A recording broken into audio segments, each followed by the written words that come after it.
Hello. Hello and welcome, Jessica. Welcome, Ruth. Hello, Darcy. Welcome. Greetings. Greetings, Jamie. Jamie through. How are you, Darcy? What can I see there behind you? Spending the day outside.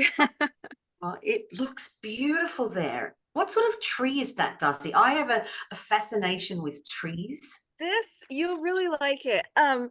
I can't say it because my dad always says it in Spanish, so I really have to look for the translation, but I'll find it. It has like these really cool flowers that I bloom, think and you're then orthodoxan. Can say it again, Heather? Oh, sorry, I didn't realize I was on. My bad. That's all right. say it. I don't I I can't remember. My dad always says this name in Spanish, Bougainvillea. Bougainvillea. Ah, Yes. I know that. Yes. Oh, Bolivia. I Bougainvillea. think that's what he says that's what it is, so I'm just gonna trust him. It is so pretty, my darling. I used to have bougainvilleas here at my property in northern New South Wales, and they were all chopped down. My parents chopped them down, and I was devastated. And they're like, "Oh no, because they have thorns. The ones that you have thorns on the branches, and they do they? Yeah, I guess you could say, but they're not that bad. I don't think Oh, it's probably a little worse in Australia. I don't understand why anyone would want to chop any trees down. Yeah. I'm a big tree hugger, and bougainvilleas they're beautiful, Darcy. You've lit up my life looking at that. Welcome, Heather. How are you? I'm doing pretty good. Keep making dinner, feeding the dogs, all the fun stuff. All the fun stuff. Well, this is a nice pattern interrupt for us. Yeah. Welcome, darling. So nice to have you here. Jessica, do you want to say hello? Who wants to say hello to me? I'll say hello. I just got done from a walk, so I'm laying on my ground right now. Oh, you're in Shavasana. This is exactly where we want for you for your fertility. Is Shavasana is known as the corpse pose. Horizontal is where I want you. If we could just put a nice like an eye pillow over you, it's just perfect for your parasympathetic nervous system. Yeah, I did 1.3 miles in 111-degree weather. Oh my goodness. Well done you. I keep forgetting you're in the summer months over there in the US. It's so wintry here in Australia at the moment. We've got really a cold snap freeze. So we're the opposite of you. So I'm enjoying seeing this sunshine and these beautiful flowers blossoming. Yeah. All right. I am doing a deep dive into BBT charting. Partly because, I think everyone struggles with this. Everyone that I've coached, it's really, when you first start, it's hard to kind of get your head around because you don't know what you're looking for. You're just collecting data, and you're putting these temperatures into a graph, and without probably understanding the big, eagle's eye view of all the different patterns that can manifest. So I often will say to, my patients, I'm really blind without the BBT. And as difficult as it is to start charting, because you've got to do your temperature first thing in the morning before any physical activity. But now we've got these new, apparatuses like Temp Drop, which is an armband that can record your temperature. It's making the world of charting so much easier.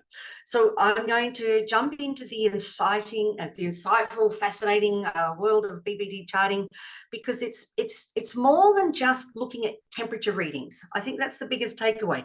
It's a real insight into your body's natural biorhythms, your cycle. It gives you such an understanding of where we can optimize. When you're trying to conceive, we want to know, where are the issues? Is it in the follicular phase? Is it in the luteal phase? Is it an ovulation issue?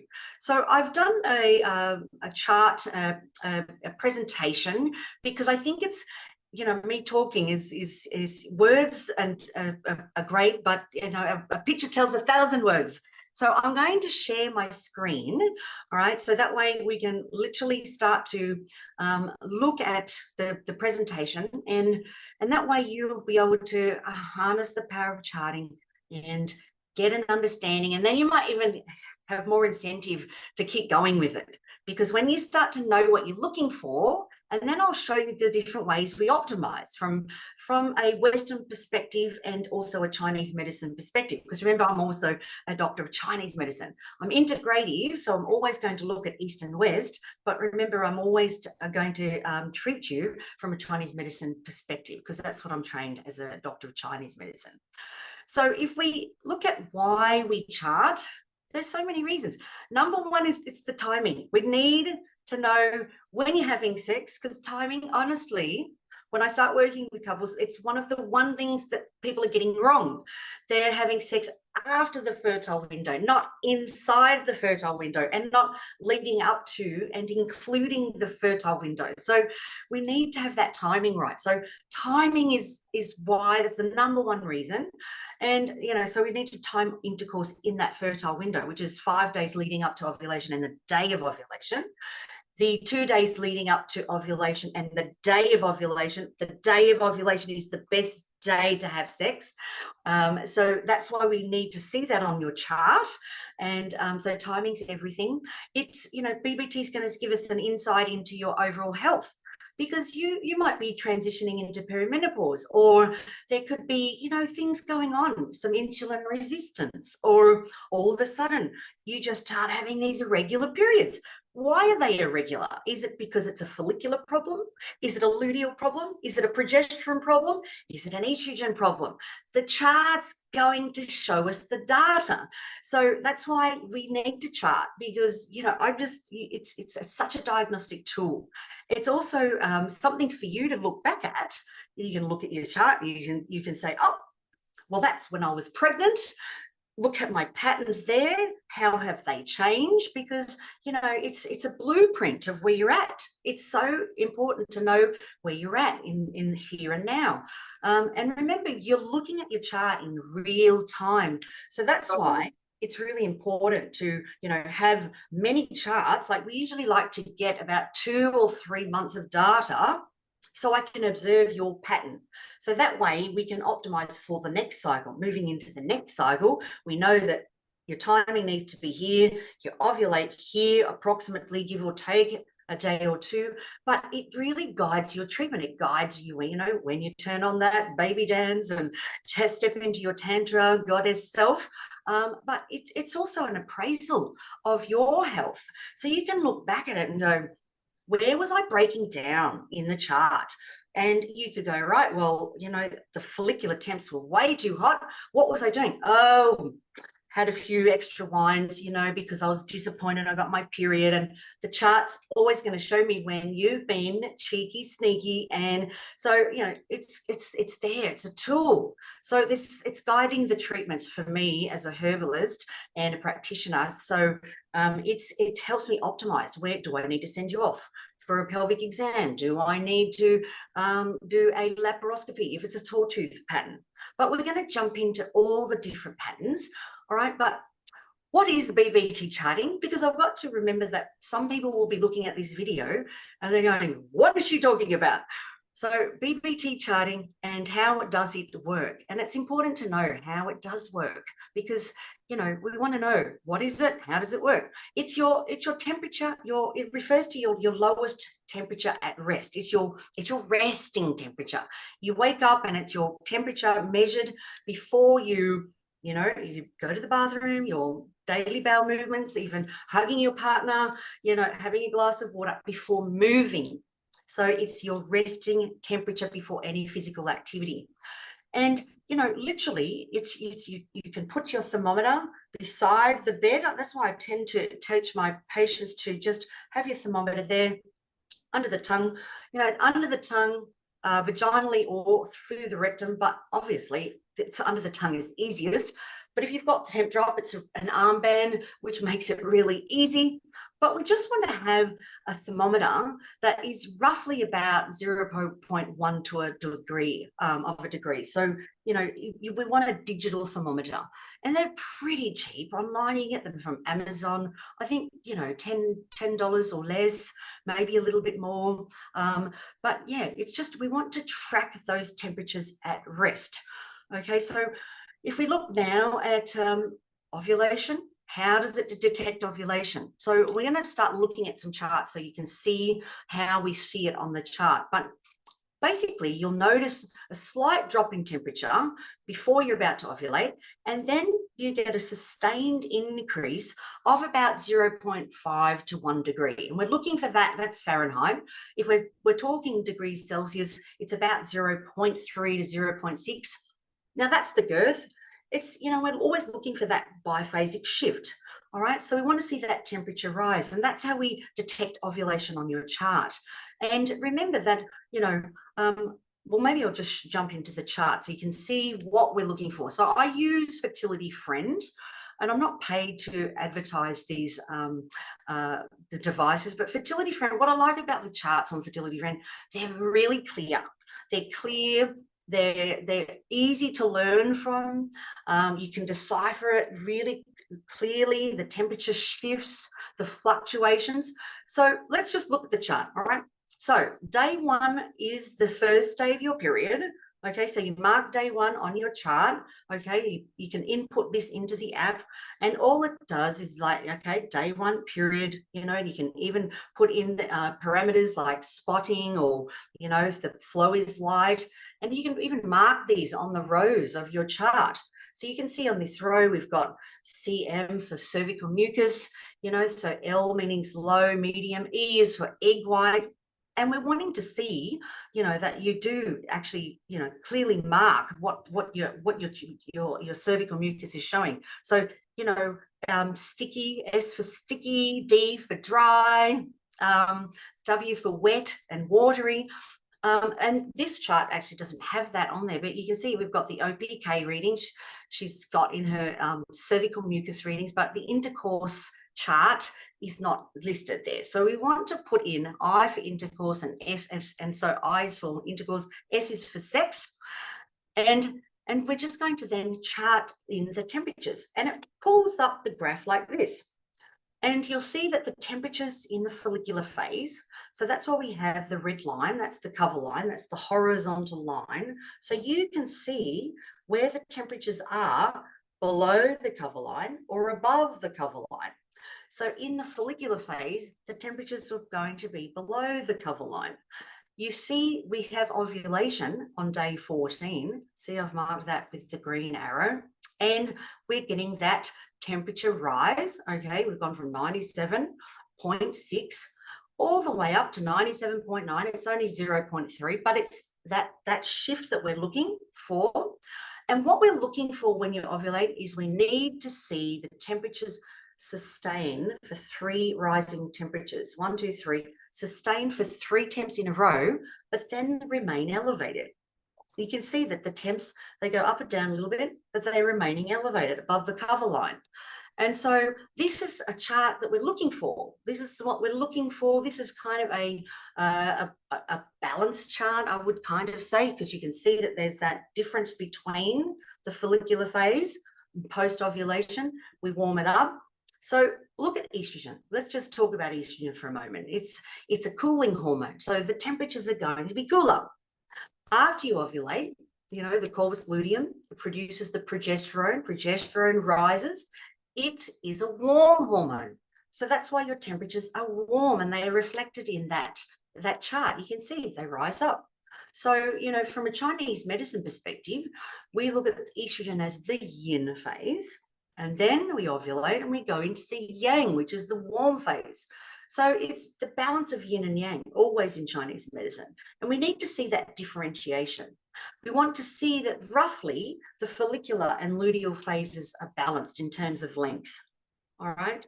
So if we keep moving forward, what are we looking for? Like, I'm going to start showing you some patterns, because when you start to understand some of the patterns, then you can start to optimize. So if I'm looking at an ovulatory cycle, so let's have a look at this chart. Like, eyes on the chart, can anyone see if there is ovulation here? Clearly not. You can see that all the temperatures are pretty static. So what's that saying? You know, like, we need to look at, what is it saying to me? It's saying to me, all right, there's an ovulation issue. From a Western medicine perspective, it could be, you know, is there stress involved? Can we incorporate some yoga, meditation, exercise? Do we need to, you know, look at adding in Clomid or letrozole? You know, have they come off birth control? And I'm just regulating the cycle. Like, these are all the things that I'm thinking about when I'm looking at an ovulatory cycle. It could be, you know, lots of insulin resistance. You know, you'll often see insulin resistance and ovulatory cycles with insulin resistance. So it could be we might need to prescribe metformin or look at a low carb diet, you know, and look if there's PCOS, because obviously with PCOS, sometimes they have anovulatory cycles. Or is this a perimenopause presentation? But, you know, from one chart, it's not, I don't tend to jump into a diagnosis straight away. This is where I love to bring in the Chinese medicine. Chinese medicine looks at it and it says, all right, this is something that's, you know, clearly there's no ovulation here. Is this a kidney yin or yang deficiency pattern? Can we give you some Chinese herbs to nourish that? Is there some liver qi stagnation? You know, have you come off the pill and we need to regulate the cycle with like Xiaoyao-san? Or, you know, there might even be some blood stasis or something like that going on. So there's always these things, but we're going to also decipher this based on your signs and symptoms. So not everyone gets the same thing in Chinese medicine. Every person's pattern is different. But with an ovulatory cycle, clearly we're not ovulating. So this is a problem. So I thought I'd start with the biggest problem, because when we're not ovulating, it's very difficult to make a baby when we're not ovulating. And you're not going to get the biphasic shift. You know, you're not going to see the temperature rise if there's no ovulation. So that's why it's really good to see what the anovulatory chart looks like, because you probably have never seen one before, you know, because I have my patients saying, oh, I'm not sure about this cycle. Oh, I'm not sure. But once you've seen an ovulatory chart, you go, oh, well, I'm actually doing quite well. I actually did ovulate. That's the first thing we're looking for. You know, did I get the timing right? Are we on track for pregnancy? Did I have my, you know, can I see it on the chart? Oh, I had the egg white cervical mucus. Oh, there was my OPK. There was the biphasic shift. Oh, and there was that egg white cervical mucus. We're on track for a pregnancy. And that's what we want to see, is to give you that confidence that you're on track for a pregnancy. You always want to know, am I on track for pregnancy?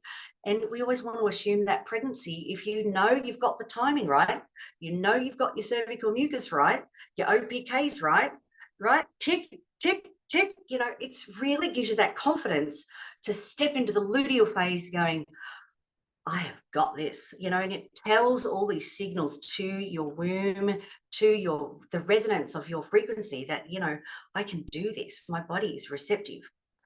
Let's look at another chart, a slow rise chart. What are we seeing here? All right, you can see that it starts to rise up to 97.3, and it drops back down. It goes, woo, down. And it's not a problem, but then it starts to slowly rising up. All right, so, you know, with a slow rise chart, basically, you know, I'd be looking at, you know, do we need to give you some progesterone?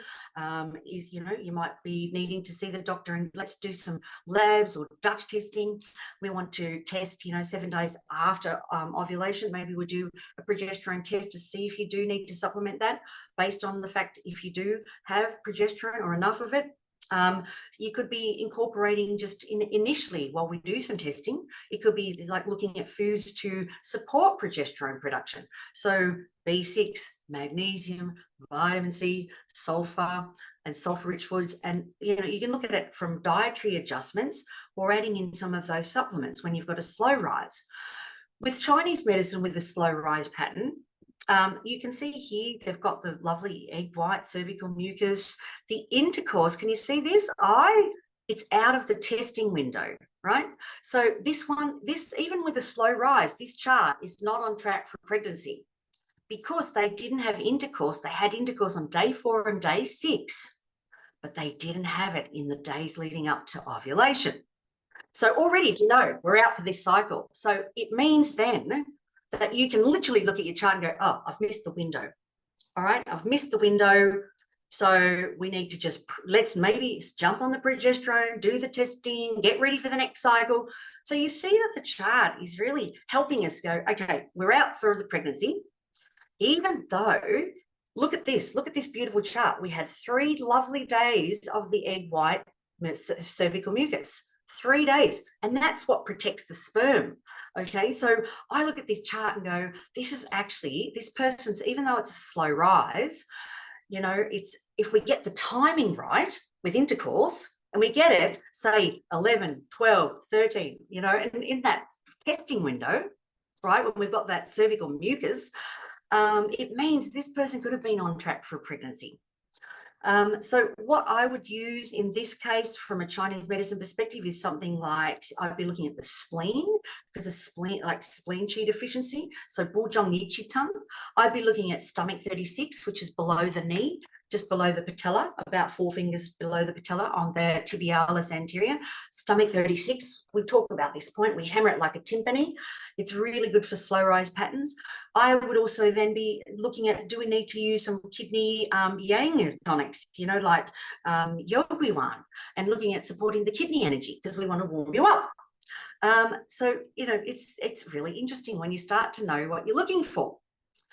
Moving on to another pattern. So this is the full back rise pattern. Like, have a look at it.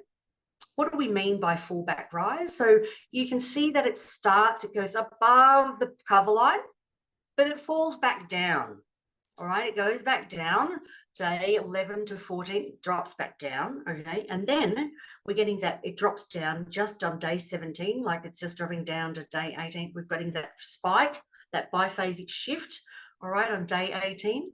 Now, look here, we've got the OPK in there, we've got intercourse on the day of ovulation, but all the other days, they're having sex too early in the cycle. You see, day 6, day 9, too early. What we would want to do, move day 6 and 9 and go day 13, day 15, day 17, day 18, you see? So if I was optimizing this chart, I would say move your intercourse and your baby dance into, you know, so let's start from day 13 onwards, you know, every second, and then every other day, 16, 17, 18, you know, the 3 days before ovulation, the day of ovulation is the best day. So they actually had sex on the day of ovulation, which is brilliant, okay? And, you know, we got this lovely rise, but you see the temperatures starting to drop down towards the cover line. So you can see that they've got enough progesterone, you know, like they've got 11, 12 days of progesterone. So maybe what we need is just some more timing, some more intercourse leading into the fertile window. But with a fallback rise, basically, we just want to support the follicular phase, so adjust that. So we can adjust that with, you know, sometimes it can just be some liver qi stagnation from a Chinese medicine perspective. I might use Xiaoyasan, I might use some liver points like liver 3 between the big toe and second toe, you know, spleen 6, because it's the intersection of the 3-leg yin.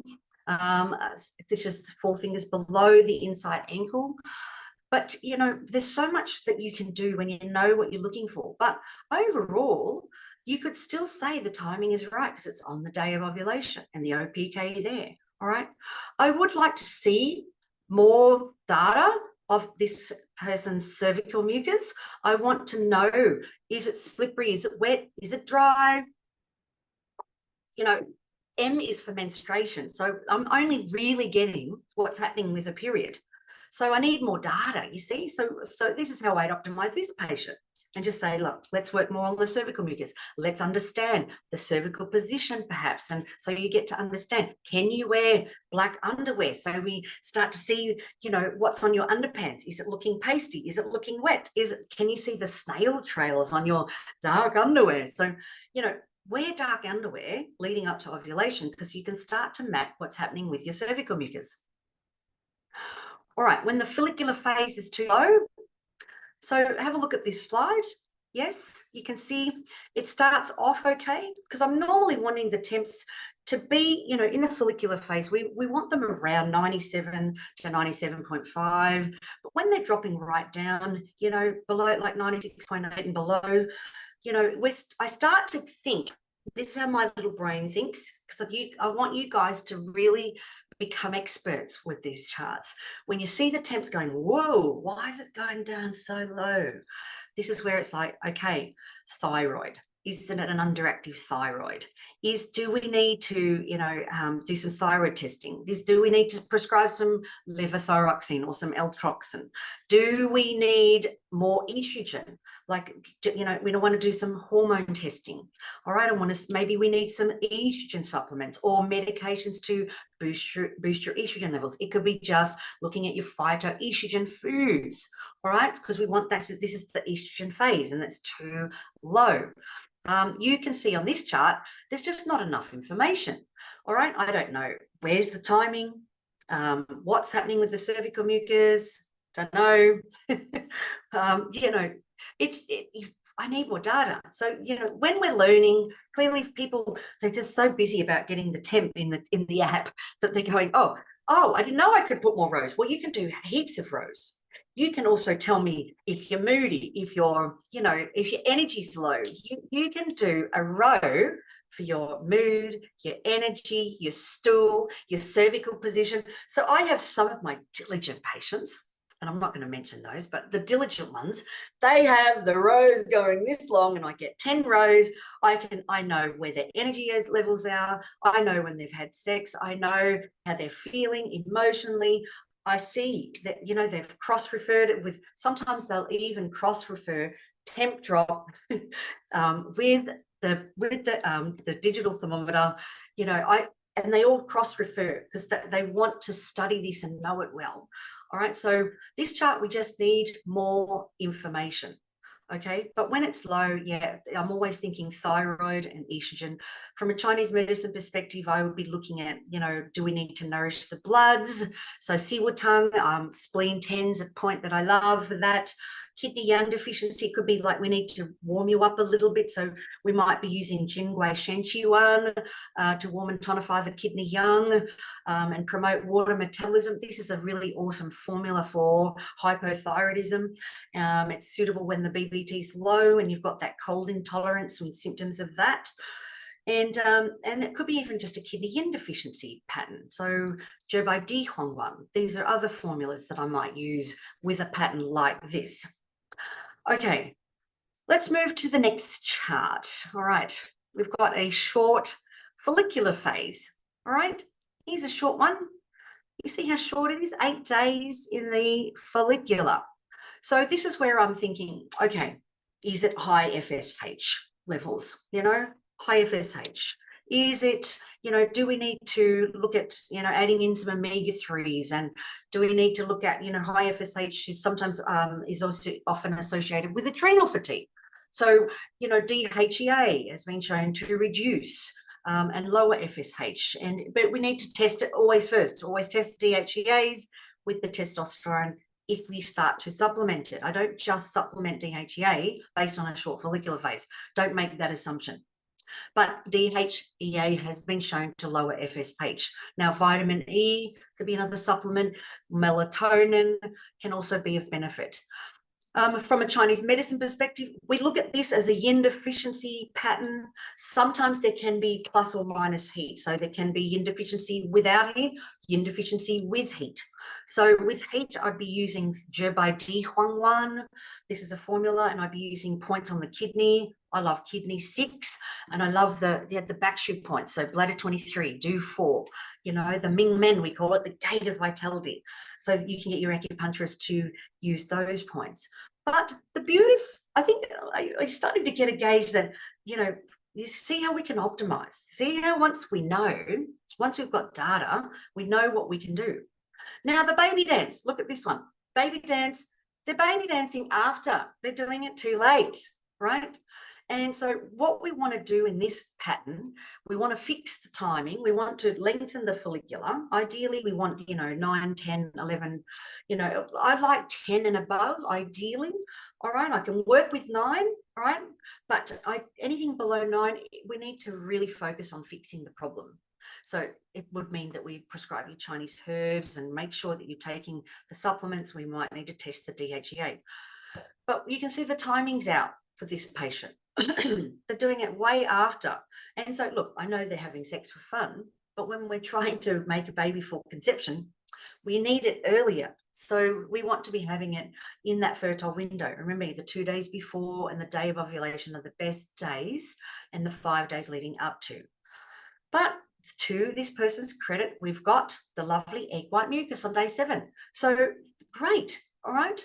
So let's try and optimize this chart, you know, and there's plenty we can do. If we go into a long and high follicular phase, all right, here we've got, you know, fluctuations, you know, starting high, dropping down, coming back up, dropping back down.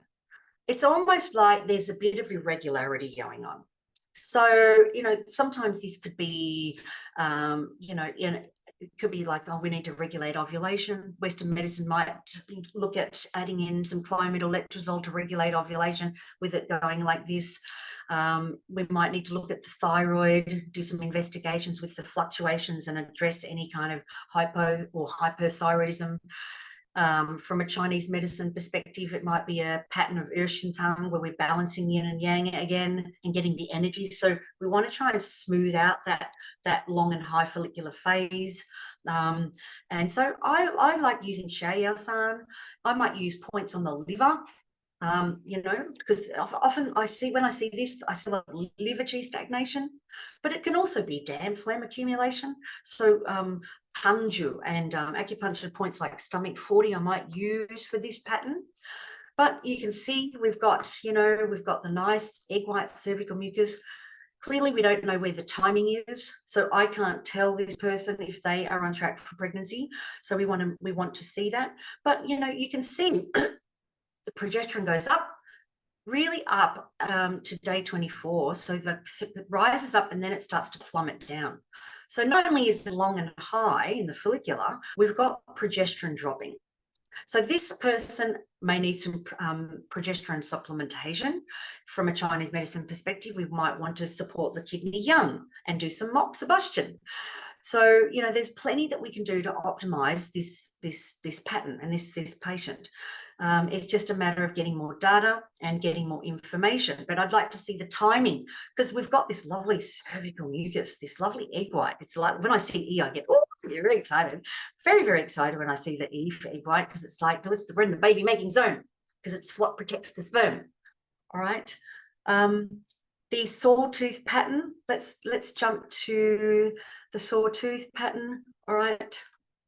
Okay, here we have, you can see it's doing like, you know, if I was looking at music, I play piano and it's like staccato. It's just really up, down, up, down, up, down, up, down, up, down. And you're like, whoa, sawtooth. So stress. When I first see a sawtooth pattern like this, I go, where's the stress? How do we incorporate stress management with this patient? How do we, you know, is the stress coming from underactive thyroid? Do we need to look at, is there endometriosis, you know? So we might need to put a pelvic ultrasound on this one. We might need a laparoscopy for a definitive diagnosis of endometriosis. So, you know, clearly their signs and symptoms will tell us, you know, if there's blood stagnation, if they've got pelvic pain, if they've got, you know, painful periods, you know. But when I see this, sometimes endo can be silent. So this is why looking at a sawtooth pattern, you can say, they might go, I'm the silent type of endo. And you might go, right, well, we might want to just do some investigations, especially if this person's not getting pregnant and they're having a pattern of sawtooth. So from a Chinese medicine perspective, I would definitely be addressing the liver qi stagnation with Chai Hu Shugan 1, points on the liver, so under the breast or down on the near the big toe and the second toe, liver 3. I'd be looking at, is there enough blood? Because sometimes we don't have enough blood to fill up the vessels and then we get some qi stagnation. So do we need to support the spleen? So supporting liver and spleen, sometimes it's a combination of that with a sawtooth. But this can also be blood stagnation or cold and blood stagnation. So Tao Hong Siwu Tang, Wen Jing Tang. This is a beautiful pattern. I love Wen Jing Tang. It's such a beautiful pattern when there is cold and stagnation. And, you know, if you're getting clots in the period, all right? So, you know, sawtooth pattern is going to tell us a lot. So it's just nice to be able to look at it, because when you start to get an overview, of all the patterns, you go, right, I'm not doing so bad. Okay, we only got a few more to go, so hang in there. I'm trying to keep this short and simple. A short luteal phase. So we know that it's the progesterone phase. So you know that, you know, we perhaps would need to support luteal with progesterone suppositories, oral progesterone, topical progesterone. We would need to support the kidney young. From a Chinese medicine perspective, I would be using Yogui-wan here. I'd be using a lot of moxibustion. So points like kidney 3, I'd be doing moxa on the belly, Ren4, moxa on top of the cones on the back. I'd be using even the infrared heat lamp on this pattern, because it's just really, it's dropping down and it's dropping, it just plummets, okay? And it's short. All right, so we really, when we have a luteal phase, that is like, you know, when it's below 10 days, there's a problem. It's like the short follicular pattern. So we need to really address this, because this is not going to sustain a pregnancy. This person will most inevitably miscarry, not be able to maintain or hold the pregnancy. So they need extra support, extra warmth. So I'd be hitting it with progesterone and Chinese medicine, moxa, like lots and lots of support, and fixing the problem. So I would not be recommending this person to be trying for at least, you know, 3 cycles or maybe 6 to get that luteal phase. So it's, you know, we want a nice 10, 11 days. I normally see about 11 days. 99.9% of the time I see about 11 days. I don't see 14 days in the luteal. It's always 11, 10 or 11, but anything below that, it's a problem.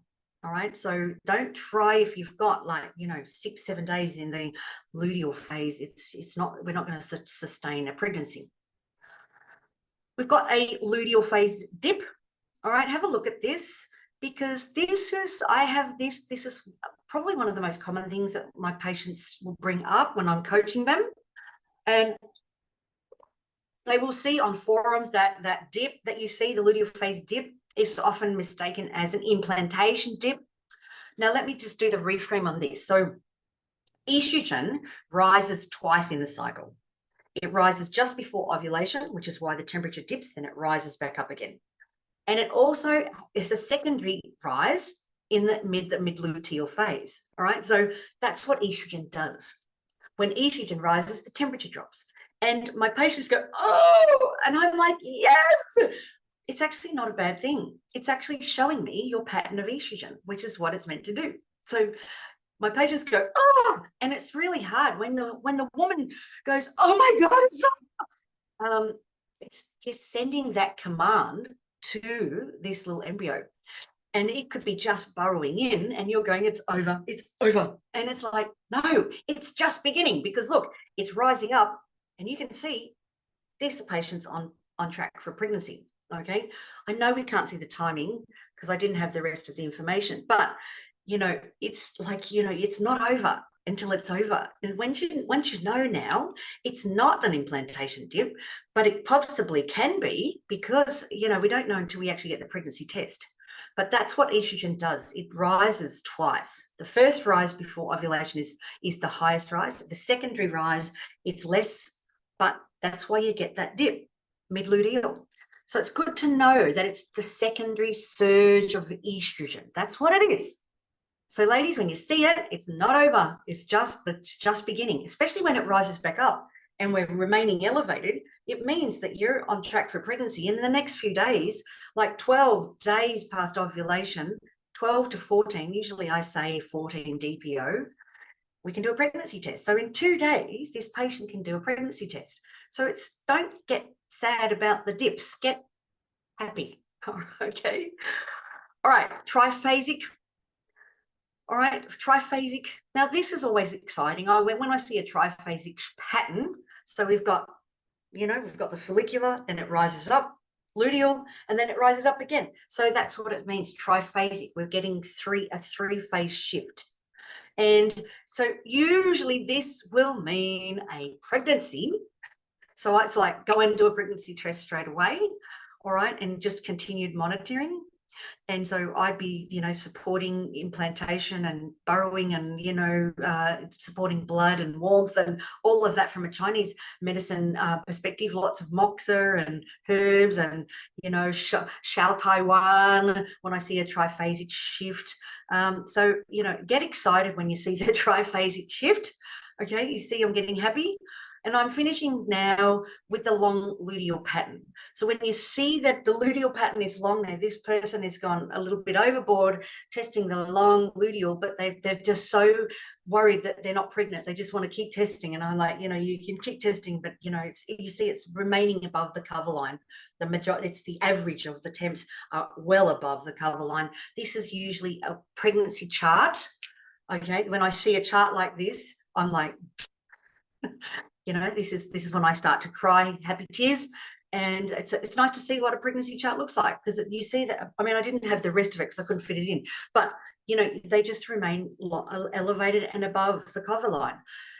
However, here's always an exception to the rule. I just want to tell you that sometimes, just say this patient said, but I've been testing every day and I'm not getting a pregnancy test. What then? So literally then it's like, okay, this could be a corpus luteum cyst. All right. So it's most of the time it's good, but sometimes it can be, oh, dear Lord. Okay, we've got a corpus luteum cyst. And sometimes they resolve over time. Sometimes they resolve quickly. Sometimes they take a few months to resolve. But just so you know, this is what we're looking for. So thank you for joining me. That's the end of the talk. I want to just, reinforce the fact, I'm going to stop sharing now, just reinforce the fact that, BBT charting, it's just such a wealth of knowledge for us to, harness information, to, to know your cycle, the ins and outs, where you can optimize, get the timing right. And then you might want to frame your chart. But as a practitioner, I will often say I'm absolutely blind without the chart. And now I think with you guys looking at this presentation and understanding that there are all these different patterns, where are you falling in and where do you think you can optimize? But it's critical information to make better informed decisions about your reproductive health, for timing for conception, but to embrace it with clarity and not to be afraid of it.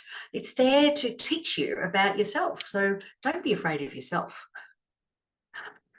Now, does anybody want to ask me a question about the charts? I want to ask a question. I do. Oh.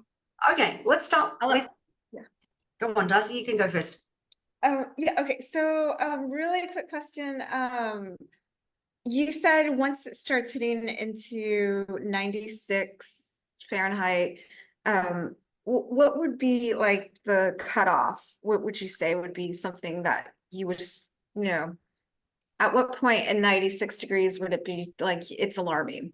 Yeah, but like below 96, when we go 96 and below, 95s, and they can go down to that.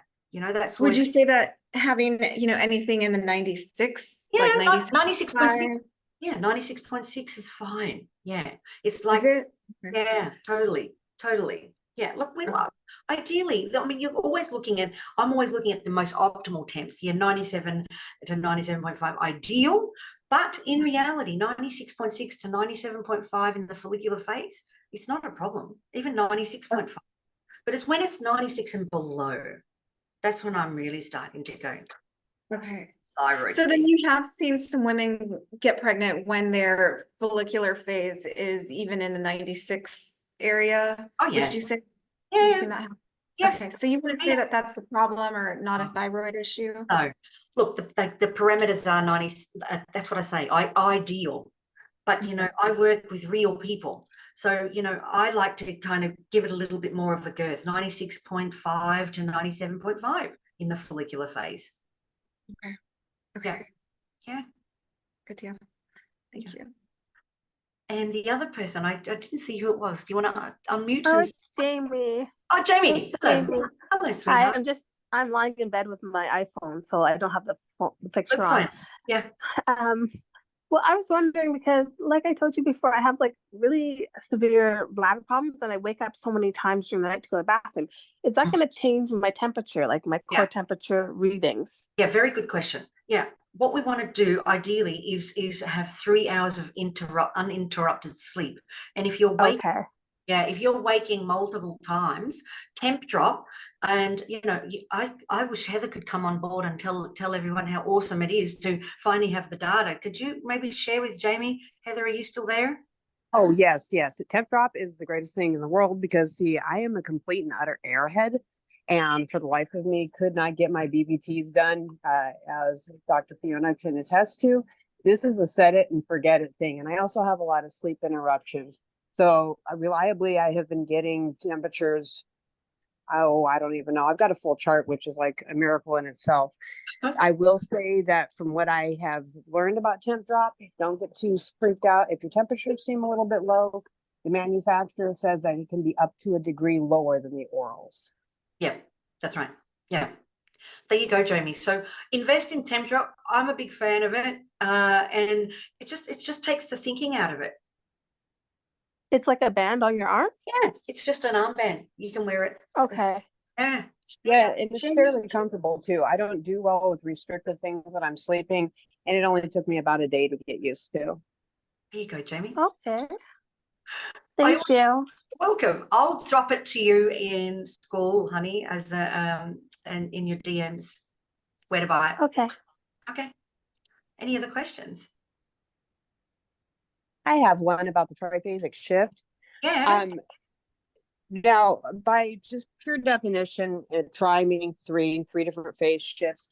The ones I have seen, including the one that you put up, it was like a single day drop going into the third shift. Is that what's standard? Or can you have like 2 days that are a little bit lower? Yeah, you can. Yeah, there's nothing standard when you're charting human beings, right? Right. I think this is the takeaway with the BBT. Yeah, it's going to fluctuate. Like ideally, we want stability, but 2 days of fluctuations going down is not a problem. Okay, cool. You're welcome. Since you brought up that triphasic, would you mind going back to that slide? I didn't understand where the All right. peaks were. Let me just share my screen again. Hold on 1 second.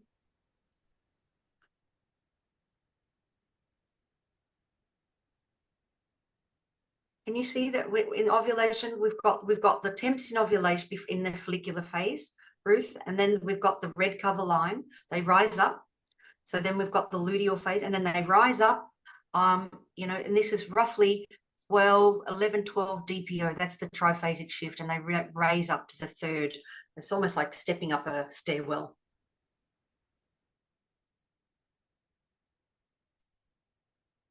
Oh, you're on mute. You need to unmute yourself. Yes, I see it now. I didn't understand exactly, but it's like three different areas. Yeah, three different temperature rises. Yeah, and so this is often a great indication that we've got a baby on board, and it's exciting when I see a triphasic shift, and it's wonderful because most of the time at 4, this is 18 DPO, right? This is like temps are elevated. Baby on board. This is like go and test the pregnancy. If you as a nurse, you'd be able to go and be the first one to tell me because I'm waiting with bated breath. Generally, a triphasic shift is as a baby on board. And then you said they could test on what day? Like 14. Usually 14. I have patients that test a little bit early. We want to give the HCG levels time to rise. So 14 and beyond. I'd love it if my patients did 18 DPO, days past ovulation, but they're all excited, at 14 days, 14, we're doing this. But just for example, my patients, because my patients check in with me before their coaching calls and I will get them to send me the charts. And so often they will hold back the chart because if I see a triphasic shift, I'm like, woo, yeah. Hooray. That's where I do the baby dance. Mm-hmm. Very cool. Yeah. Hey, Dr. Fiona, I have 2 questions. Okay. maybe my first question is, I have two friends who ovulate who said they don't chart, but they've ovulated early and they still had babies. Like they have like 23-day cycles or something really short. What are the chances? Because you're showing me charts where, ovulation's way past day 14 or super early. I guess what are the percentage of what is that chance of having a pregnancy if you happen to be, early or late, I guess. Just a thought. Yeah. Remember, I'm always trying to optimize it. I don't know what the percentage is, I don't have that statistical data. But in saying that, I've had patients that have had short cycles and conceive naturally with a short follicular phase. They may have had a longer follicular phase and a shorter luteal. You just don't, you don't know without seeing the chart which part of the cycle they were short. Was it a short follicular phase? We don't know. They ovulate Right. Right. early. Okay. But yeah, of course it's possible. This is the human being body, right? This is where we're capable of magnificent things. But, from my experience, a short follicular, it tends to be very difficult because we're not having that time of maturation. We need that maturation time for the follicles to mature and ripen. But in saying that, I have seen it and I've seen many cases of it. I just don't know exactly what the percentage is. Cool. And my second question is, what does a chart look like if you have estrogen dominance or PCOS? Yeah, okay, so that's the anovulatory chart. So I'll show you. Okay. That's right. what I will see with estrogen dominance and insulin resistance. And you'll see a lot of this lots of egg white. Yeah. Okay, interesting. Yeah, you're welcome. Stop sharing. Does anyone have any more questions for me? I have a question, Dr. Fiona. It's Yes. Jessica. Yeah. Hi, Jessica. Hi. Okay, so how do you know on a chart if you have, well, this is my first question, if you have an issue with progesterone? And then my second question is, if you have in your luteal phase where it's sawtooth, what does that entail? Yeah. So when you've got a short luteal pattern, so maybe I'll let me share again. 2 seconds. Let me share. So if you've got a progesterone problem, we would have where am I? Short luteal pattern. You see the short luteal pattern? See how it's like, Okay. like Yeah. 7 days. All right, that's when there's a progesterone pattern. And if we've got a sawtooth pattern, I didn't put a sawtooth pattern in the luteal, but this is a sawtooth pattern. There is the sawtooth happening there a little bit in the luteal, right? You can see it's going up and down, up and down. Okay. Yeah. So when it's sawtooth in the luteal phase, that's when we've got some blood stagnation from a Chinese medicine perspective, or some liver qi stagnation. So I will often use some of those herbs, like if I'm using nutrition, eggplant, because we love that for nourishing the blood and moving blood stasis. But I'm looking at, acupuncture. I'd be looking at, things that are going to relax and move the qi. This person might be really stressed about being pregnant, or like they might have work stress, and we need to support that. So yeah, basically I would be, acupuncture is brilliant for when we've got salt in the luteal. Yeah, and moxibustion. So if you do have a luteal phase of like 10, 11 days, that doesn't mean that there could be a progesterone issue, right? No, 11 days is normal. Remember? Okay. Yeah, because I've worked with women and I've treated so many hundreds of women, and I have never seen a pattern that's usually 14 days in the luteal. They're always 11. Okay. It's quite interesting. Awesome. Why is it 11?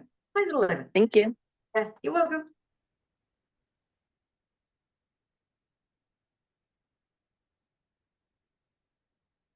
Any more questions? Dr. Fiona, may I ask, why did they come up with 14 days in luteal phase? Is this some old research that they never updated, or Well, what's? I think things have changed, who knows, but we tend to follow that lunar cycle, right? That's usually what we have followed. And statistically, that has been, for the cycle to be balanced, it usually requires about that amount of days, give or take, right?